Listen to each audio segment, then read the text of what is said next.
胖子容易打呼是？对，这个是蛮常见的。对，胖子容易打呼，而且其实也比较容易罹患刚刚所谓的这个。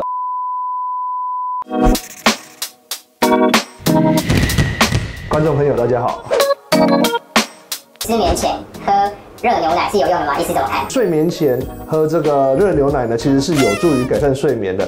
如果之前喝热牛奶的确可以改善睡眠的话，是可以继续喝吼。不过有少数病患因为有乳糖不耐症吼，或对这牛奶过敏之类的，也有些人喝牛奶会反而不舒服。可是的确，大部分的人喝热牛奶是有改善睡眠的这个效果的哈。主要是因为这个热牛奶里面有一些成分可以帮助睡眠。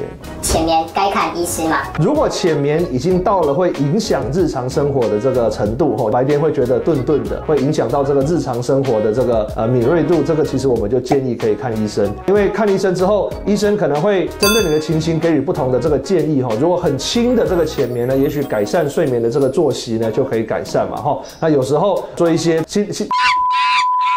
心理的这个諮商，那如果比较严重的，当然也是可以用药物或其他的治疗方法来改善这个睡眠的品质哈。对，所以大部分浅眠的病患，如果已经影响到日常生活作息的话，来就医的确是会提升自己的生活品质的。那医师，我们办公室有位同学想问，就是有些人睡觉会抖一下，那这是怎么回事呢？所谓睡觉的时候肌肉抽动一下哈，有可能的解释有很多哈，它可以是正常的哈，就是说因为我们睡觉的时候的确这个脑跟这个肌肉的这个联系会被阻断哈，所以有可能这个肌肉不正常的跳动，这可能可以是正常的。不过也有可能可以是异常的，比如说在睡觉过程中这个脚一直不停的抖动哈，有规律的抖动，这可能是这个肢体异动症哈，那这个其实会影响睡眠品质，也有药物可以治疗。那有一些比较夸张的这个病患哈，有可能甚至会有这个拳打脚踢啊，甚至有这个梦游的这个情形哈，所以这些睡眠的不正常的动作呢，其实都会常常会影响这个睡眠品质。所以刚刚所谓的这个抖动哈，如果是轻微的，可能没关系，这应该是可能是正常的。可是如果连续并反复的出现哈，那这个其实我们会建议就医哈。那通常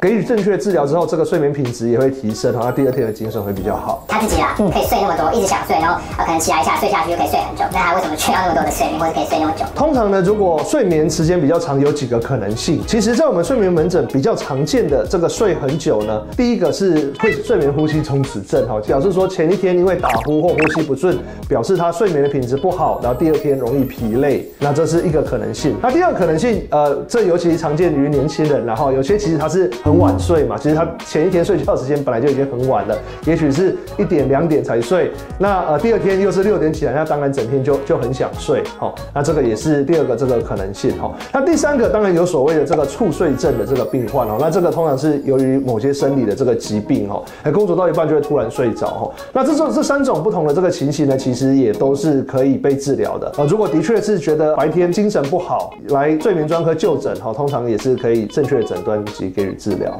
最后一题，医师最后一题就是。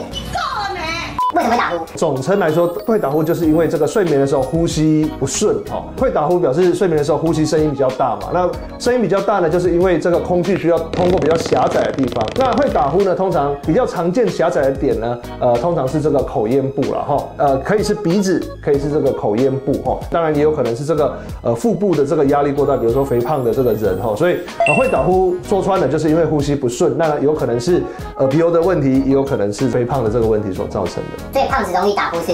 对，这个是蛮常见的。对，胖子容易打呼，而且其实也比较容易罹患刚刚所谓的这个睡眠呼吸中止症这样子。对。